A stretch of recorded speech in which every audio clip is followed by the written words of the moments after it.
So I'm Black Power MG, third generation Black Power member. Going back to my childhood, I think there was a lot going on there too. A lot of drinking and all that sort of stuff. Yeah, and I seen them every day, like all the time.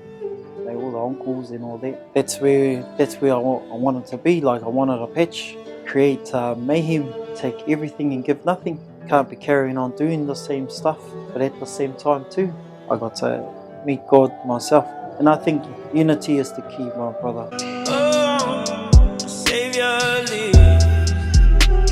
Bro, could you please introduce yourself and where you're from originally? I'm from here, Whakatane. My name is Mali Taipiti, but everybody calls me Brother H. What tribe? Tuhoi. Yeah, Tuhoi, Tūwhare tō. So I'm Black Power MG, and I'm the big brother here. And when I mean big brother, I'm the rangatira. I'm here for our bros. So yeah, I work for an organisation called Whakatane Mentoring, and we support our gang whānau. My role here at our space is I'm a site lead, so I manage the site. Me and my wife and one of our other kaimahi, we run our recovery program called Chain Breakers. So that's helping whānau overcome meth and find tools for them to be able to move on with their recovery. The word gang, yeah, wow, I'm not really, I don't really find myself as a gang. Like I'm more whānau and most of our other gang whānau, we're more of all of this family really. When we get right into it, deep of it, some of us have been there for a very long time, like 3 generations. And it's a family for us, it's who we are. Yeah, third generation Black Power member. I think as the generations are gone on, we've learned things in this. Now it's all about elevating our whānau. Yeah, I grew up here. This was my main place, but I was also shifted around too to other places like Rotorua and Tokoroa. So my parents were always moving too. I went to here in Whakatane. I went to Allendale here, and my kids also go there. And it's see all the teachers there are people from my generation, and they all in there. So like it's like even in this, the generations, all my family's gone there. And primary, and I was a little back then. My teachers told me I was always bright, but bro, I was a play up. I was the one at the back of the class, always doing something to annoy everybody else. I didn't understand it now then, but now I understand. It's because I didn't know what they were on about at school, so I just disrupt everybody else. Who were my role models? Would have been the Black Power. Yeah, and I seen them every day, like all the time. All the uncles and all that. Yeah, it's just what was around in my life.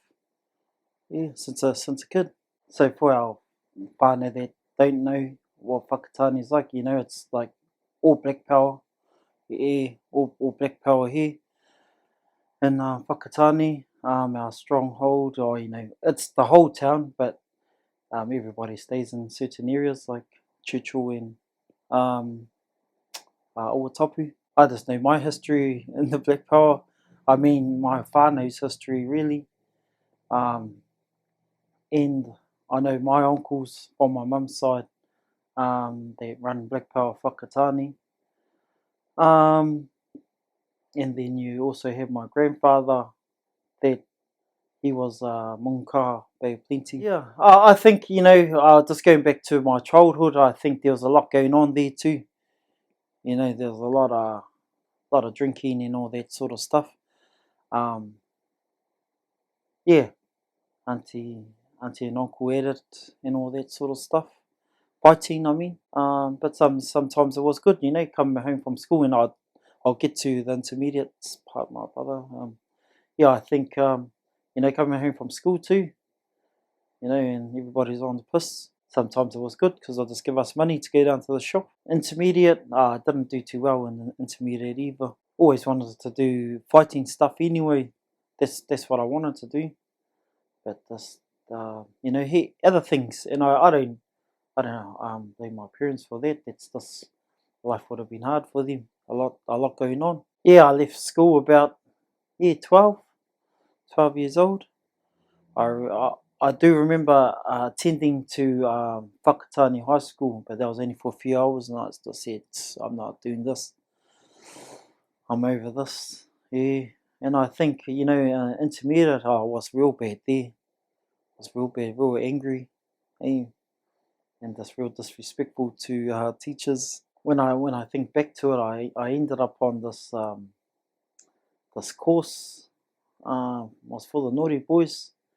The father running it was Doug Wright.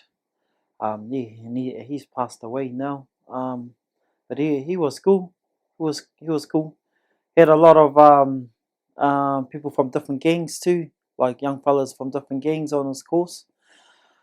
Yeah, and we learnt about horses and stuff.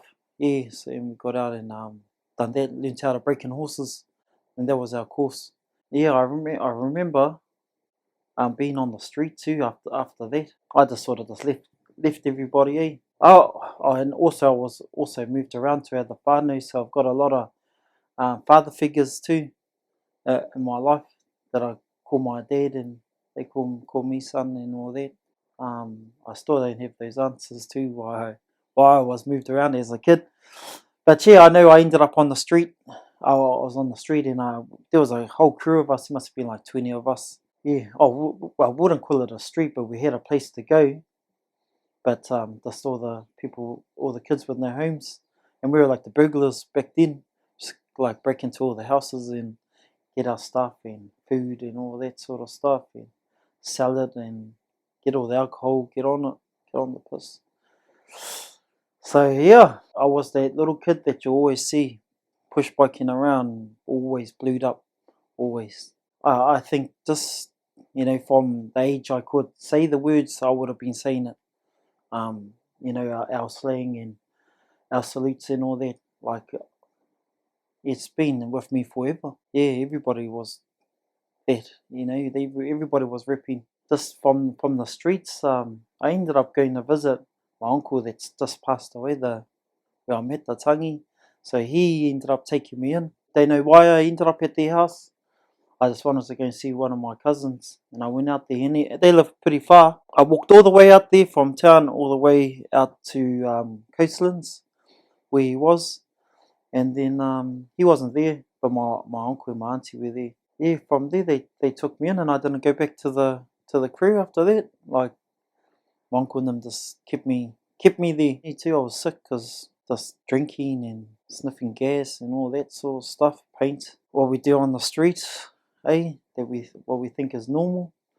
Yeah, but they took me on, and I was so grateful for that. Yeah, it went good. It went really well. I really enjoyed that, and just yeah, I think from there just ended up into a bit of mahi. Found somewhere where I was comfortable and settled. Yeah, settled. Yeah, that's where I wanted to be. Like I wanted a patch. Yeah, I've always like repping was the thing. I think too from that age, I know it would have been like 16, 17. That's where we created our own gang. The young black power, me and my bros. Yeah, and then we just ripped that. Yeah, that was us. Yeah, and for us back then, and there was like heaps of us too. Yeah, there was like 30 of us, and we were a pretty tight crew. Um, Still close, that you met the bro Q yesterday. Like he's one of my closest bros, like from back there. Yeah, yeah, and some of my other bros, like we all still pretty close. Um, and I'm still grateful as for those relationships with those bros. But yeah, that was started from there, bro. Yep, we started our own little young crew, and then from there we ended up joining the Black Power, Monka Black Power. Yeah, I think for my father, and I love him dearly. I think even for him, he was trying to figure out stuff too himself. Yeah, I don't know if anybody wants this sort of lifestyle for their kids, you know. That this happened. I think, brother, just like I say, from birth, it was that's what I was gonna be. You know, when I was aware and once I knew, this was it, and that's what it's always gonna be. Nobody told me not to do it, you know, and it was a choice. It was my choice. You know, I always made the decisions for me when I was young. Yeah, nobody could tell me anyway, and I think that's what it was, brother. Like it was always in my heart. Yeah, I loved that everything about it. Yeah, I think this with me, brother. Just wanted to be the greatest. It was choice. Like at the time, it was quite exhilarating. It was fun. Yeah, we just didn't care. Didn't give give to brother about anything. Yeah, we just went around and just done whatever we wanted to do. Stood over people and all that, and just yeah, just create mayhem. Um, yeah, that there's that old saying, take everything and give nothing. Hey, yeah. So that there, so yeah, that's where they went from there. When my bros come and picked me up, so I did end up in prison at 18. Yeah, at 18 at the time, and yes, I spent a bit of time there. Then my bro come and picked me up, and he always be my rangatira. My bro that was running us at the time. Yeah, they came and picked me up, and then they patched me up, getting out of prison. Yeah, and it was on from there. Yeah, I didn't expect it to.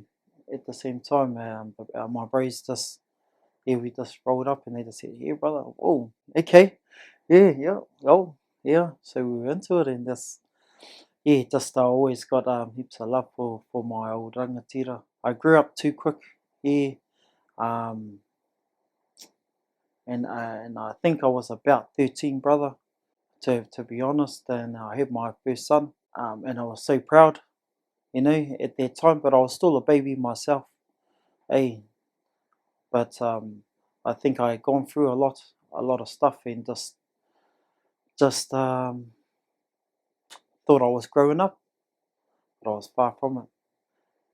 But yeah, I had my first son there. Um, yeah, it's funny. And I love him to bits. He's pretty. He's pretty. He's up there. He's like he does a bit of acting up in Auckland. Yeah. He does a bit of. I went to one of his fights too. Also, he fought with my king. Done that the gumboot bloody thing. Yeah, so he done that, and he damn he can scrap. He was good.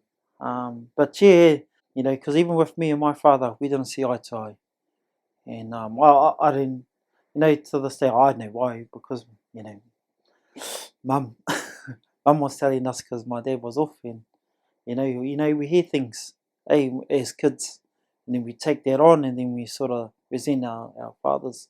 Yeah, but man, I'm so super proud of him. He's so just as oh man, he leads in a way where things just happen for him, brother. It's yeah, he's amazing anyway.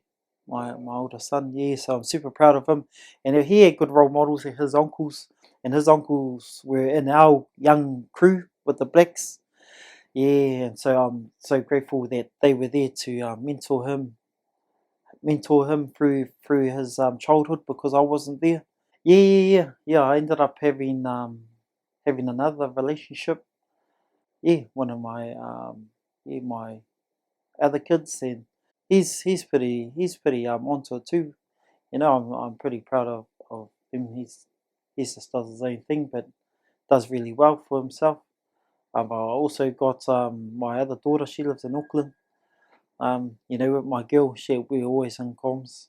You know, and even for my young age, you know, I got muckles too. I got three muckles to her. She's got kids. But yeah, I did have two other children, and yeah, um, yeah, I'm still trying to navigate my way through that generational thing with the fathers. Yeah, well, we spoke about the drug stuff, brother. Like, yeah, ended up hooked on meth, And then I think it just when I talked about that psychosis, brother, I think something changed there. Yeah, I think I know that was actually before, but yeah, I think this things has changed. From having fun and enjoying to actually, when you become aware of things and your behaviors and the stuff you're doing, you're just like, hey, that ain't right. That ain't right. That ain't right. And then you start thinking about the kids. Oh shit, carry on down this path. My kids ain't gonna see me. I'm gonna be locked up for a long time. And also, you're role modeling to the next generation that it's okay to just wreck stuff. Yeah, yeah. I did meet my wife at this point, and I'm so grateful for her meeting her. It was hard. She had her own traumas too. She had her own stuff going on, and yeah, I'm so grateful for her to even be around, brother. After all the stuff I'd done for addiction and all the messing around and all that sort of stuff. Um, yeah, there was give it up to the wahine that still stay hard with the men. Hey, after breaking the rules so many times. Even with the domestic violence, hey brother.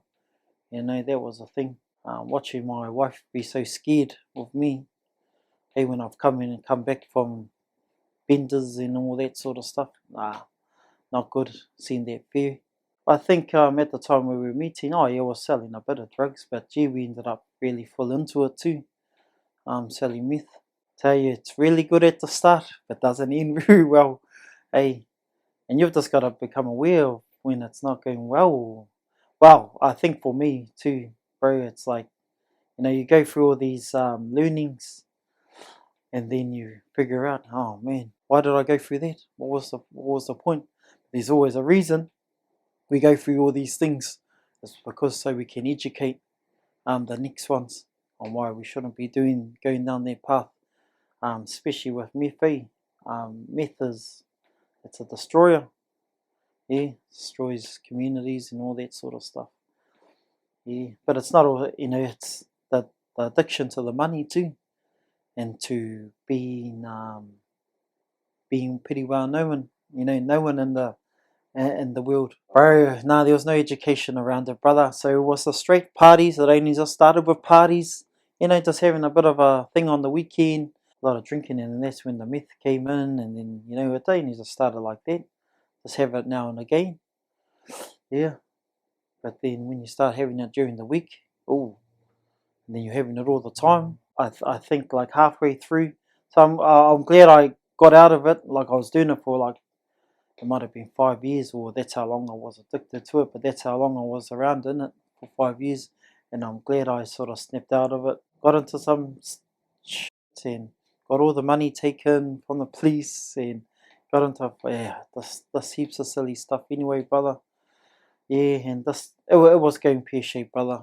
Yeah, and there was no education. Nobody said this is what's going to happen if you started puffing a little bit more than often, and then yeah, this all blew up later on. Yeah, I was still dealing, so I got clean, and then I was still dealing to get my wife. So I wanted to get us a better lifestyle that she was using at that same time, and yeah, she just come to me, yeah, one Christmas or one New Year's, and just told me, I'm high, been using meth, and I already knew, yeah, I already knew. I just didn't want to see it. That's the thing. I didn't want to. Yeah, and then after that, it was just yeah, we got her into the mental health clinic uptown, and then got some appointments, and then yeah, got her booked in for rehab. And that was hard. That was some hard stuff, but that was my own doing too. That was me. I brought the drugs home.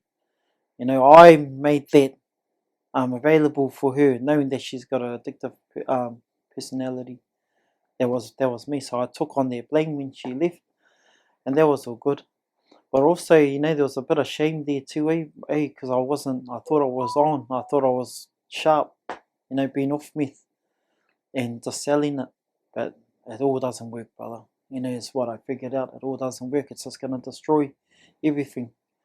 And yeah, my wife, and so proud of her going to rehab. And the shame that got me too was people coming up, oh, alright, your missus going to rehab. And it's like, it's none of your business. But yeah, yeah, and I didn't know how much people knew. And then I look back, oh, how much people knew that she was using. Because I didn't know. Yeah. Well, I just turned a blind eye to it. If I'm sleeping and other people are up, you've got to ask yourself the question, oh, what's going on? Why are you still awake? Hey, yeah. But all learning, brother? This is life. Hey, now we get to educate others on that same thing. Yeah. I found out a lot. I found out a lot about myself and about how much I don't do and or how much I didn't do to help with our house. So with her leaving, I had to take control of the bills, the cleaning, the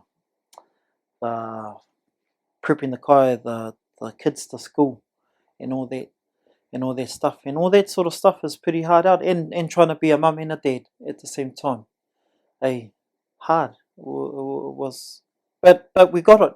We got it while she was away. I just thought to myself that I had to hold it together for her. Yeah, hold it together for her. And at that time too, while she was away at rehab too, I went to man up and started to sort of heal my own self and heal myself. While my wife, she didn't know too, I was going to man up to get some support. Yeah, she didn't know. I just done it because I wanted to do it for them. Yeah, and I think that's where the awakening came from too. You don't know too much about. I didn't know about generational curses and carrying things on and the stuff we do now. Our kids inherit it. Yeah, didn't know, and it was good. It was good, brother. It was good to hear about things in there, but it was hard to cope without my wife for a little bit. You know, yeah, she does everything for us. Very, very, very blessed. And in that process too, brother. She found the Lord too. She found God in that process too, brother. In rehab. And like us, like we all do when we've come out of addiction, I think we all start to look for a higher power or something else to believe in. Yeah, so even that was awesome to see her come back, changed, different. Everything about her had changed, brother. Yeah, and I was like, and I thought that was pretty cool. So I just supported her through all that, through all that. But at the same time too, I got to meet God myself too, and sort of understand myself. And I think for me, I don't go to any church. I don't have a church, but I believe in something, and we all got to believe in something, and a purpose. Have a purpose while we're doing things, and when we take it away from solely ourselves and focus it on somebody else or the atua or God. It's sort of, for me anyway, it helps me push on. There was challenges, yeah. It wasn't just get back into it and more. Yeah. It took a bit of time for her. I remember just going back a bit, brother. I remember this one time she came out for a weekend visit, and she was just like, "Oh, I want to go back because it was too triggering for her." And that's her whare I took you to yesterday. Oh yeah, it was too triggering for her. Yeah, so and as much as it was sad too, for her to go back, I had to take her back. So after that, anyway, too, brother, and I'm just fast forwarding a little bit too. She wanted to work for the Ambos, bro. Yeah, she wanted to find her something. She applied in places. Yeah, she was just trying to get back into mahi, get back into a bit of a groove. Yeah, she found her groove. Went and done some volunteer stuff, and then yeah, been there ever since. I was happy as to support her in that too. To let her be able to do whatever she needed to do. to get her a bit of a career going. Yeah, yeah. She loves her job too. She really loves that, and I love supporting her in that. I think if we elevate our wives, brother, that's one thing that somebody told me. If we elevate our wives, our we'll be elevated too with them. So we've got to pick them up. We can't be always just downing them all the time. That's something that I used to do. Always just this thing on my wife. No good and all that, but really, that's me. That's what I'm. I'm no good. It's more or less me saying that to myself. Yeah. Hey. Yeah. Yeah. I think. Yeah. Well, I started to change. I know. So I lost a few bros to prison a long time. Yeah. Couple of my bros went to prison, and then I just thought, shucks, I gotta change this. Like, can't be carrying on doing the same stuff. Got to figure out a way to, so when they come out, they see positive stuff. They're seeing some changes, so they're gonna be able to change. We were just walking it up, brother, but it looked like what you seen yesterday. You know, that's what it looked like. So we done a lot of events, and I mean the club, in terms of the club. Yeah, we started doing a lot of cancer runs. We started doing a lot of those community runs and all that stuff, feeding the homeless and all that. Just starting to do service, brother. So trying to serve our community. I'm not trying, serving our community, brother. Just starting to do that. It wasn't easy, brother. It wasn't an easy journey. Yeah, like I said, it took me a bit to break some of those core values that I believed in. But after time at it, doing good and all that sort of stuff, it became natural, to be able to help and support and serve our families in our community. Take everything, give nothing. That was the main thing. But most of it was hatred, hatred just against anyone. I think they were more relieved too when they see me doing positive stuff, brother. Yeah, I think there was more relief because I was an egg, to be real. Yeah, I was an egg, bro. And yeah, I think the change sort of like just opened everybody else's eyes too. Yeah, that change is possible. We can, but it's just gonna take a bit of work. Yeah, so that started with our pastor Daryl. Yeah, Daryl Pye and some of our church whānau. Yeah, they all when we first started it, yeah, we all got together and then we put on a Christmas. But our whole purpose of that was to give back from all the stuff we had sort of taken from here, and all the pain, or well, just from dealing meth anyway, just from dealing meth, we wanted to give back because karma. We just gotta pay these debts, just like I was saying today. But yeah, that was the whole purpose of that Christmas too, brother. So that was the reason why we started that off, was to just give back to our community. And now it's run by a committee of wahine that sort of run it now. It's we've paid our dues in that space now, and now these wahine that run it now, and that's pretty cool. Now it's a community thing. It's not just me and my wife thing anymore. Yeah, so yeah, so that's where that all started with, and that was just a vision too. It just popped up one day, bro. Do this there, bang. Yeah, and I was just like, hey, how am I going to make this happen? Yeah, I'm broke. I've got nothing. Yeah, nah, go to the churches. And these were the messages I was going to go to the churches, hit them up. So I used to work at Ocean Ford before I come here. And yeah, that's an interesting one. I was working there, and just I told my wife, I want to do more. I want to give more. And then we tried to figure out what it was. It took a little bit, and then I actually went out to Taniatua to Billy, the brother Billy's. They had a kaupapa. They had their 1 year for their mana enhancing. yeah, went out there to tautoko them out there, Tani Atua, and then, yeah, one of the wahine told me, you need to start one with your bros. You need to start one, whatever, a recovery space. Yeah, and then from there, that sort of got the mind going because obviously we had already been through it, me and my wife. We had already been through addiction and everything to do with it. How we ended up here anyway, I ended up coming to see Wata, brother, the brother that runs the space, Watts, Wata Heathcote, and I just went up to see him one day and just said, brother, got a space for me to run a recovery, to help men get off meth. And he was like, yeah, brother, yeah, we can find you a room.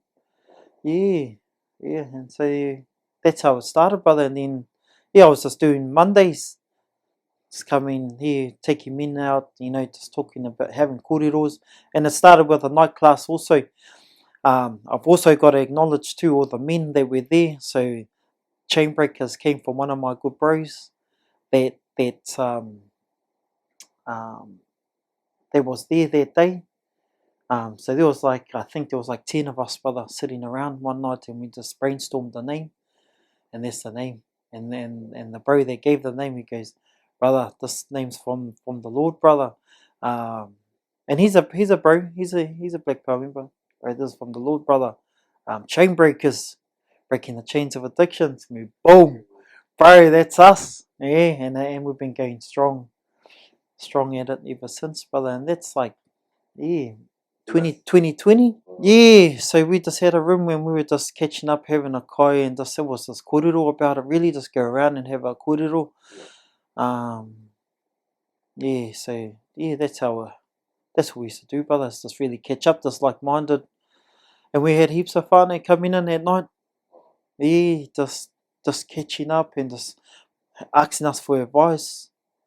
Yeah, me and my wife would do our best to try support them. Because some people were affected indirectly too. Some people were just coming to get advice for their whānau that was using. Then, yeah, later on down the track, I think might have been a year later, I was approached to work in this space. Yeah, and I was, I'll be honest, I was pretty scared because I was already set where I was. I had sorted, everything was done. Like at my mahi, I knew everything. And, yeah, I had a choice to make, brother. It's either stay the same or elevate and move. Yeah, and so I took the leap of faith, and just jumped on and worked with, ended up here with Wariki Whānau Mentoring.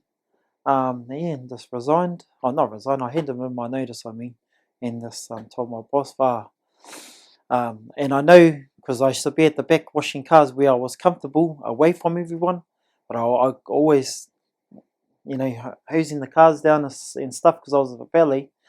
I got this word. It was, bro, you need to be out the front, not at the back in the dungeon. What are you doing? And we have these conversations with ourselves when we're at quiet time, and there's something about water too. Yeah, so water for me anyway. But yeah, gotta be up the front. You're not gonna help anybody sitting at the back here. Yeah, brother. And then that opportunity come up, and and while I was a bit wary about it, was because I didn't know how to use a computer. I left school at 12, and sure, I don't know how to work a computer. I can barely turn the bloody thing on. Yeah, but I had a good I had good people to teach me how to use computers and write up reports and do all that sort of stuff. Yeah, so it was just repetitive stuff, but if you do it all the time, then you start to click onto it. That's what one of my good bros said. It's all repetitive, brother. Yeah, and you met him, the bro, Harlem. Yeah, he's the one that's actually trained me in the space, brother. So he, as much as I was his big brother, it's good to actually take some pointers too, from the young bros. Yeah, so he was actually one of our site managers, brother. But when I rolled up, yeah, but it was hard, brother. I was like, I don't even know. It just feels weird. Yeah, but I know it was the right place to be. Why? Because they're helping our whānau, and that's where I wanted to be, helping, yeah, and finding healing at the same time. As you seen yesterday, it's going alright. Like all the whānau, we all got it. I think it's all about us moving and elevating, brother. Like, some people will see it as a blessing, some people won't. But I think we've got a chance now to sort of elevate ourselves in that space, and with us anyway, brother. With without it anyway, we are the same. You know. Well, for me anyway, I'll always be Black Power. This is my lifestyle. This is my life. Black Power Monka is that's who I am. Yeah. And it's in my heart, and forever I'll always be there. That's what I will always be. I think for myself, yeah, I don't know if I can ask for any more stuff because I've pretty much got it. Beautiful kids, I've got more calls. I own my own whare, brother. You know, if I was to ask for anything, it would be good for farmland. Nah, but I think brother, the future, moving forward, brother, is really just focus on our next ones coming through, making sure that they've got the right education and they're moving in the passions, brother. Wherever they feel passionate, that's where we've got to support them. Just got to be there, and that goes for our tamariki too, but also our younger members coming through. We just got to affy them, and whatever that looks like, whatever they want to do, and whoever they believe in, we just got to affy our young bros and be the best role models is what we call them. Be the best role models we can. Yeah. Oh, I just think just keep doing what you're doing. To all our whānau, keep uplifting our whānaus, keep uplifting your tamariki, keep uplifting your next generation. And I think unity is the key, my brother, for us all as gang whānau. Us coming together. We've already been around and around and done everything else that we know that does not work. It's time for us to sit down, and as my bro would say, wānanga. Sit down and let's have a kōrero. Let's see what our future looks like now. Because we're in the shift. We're in the shift now. So that's a message. Unity, brother. Yeah, unity is the key.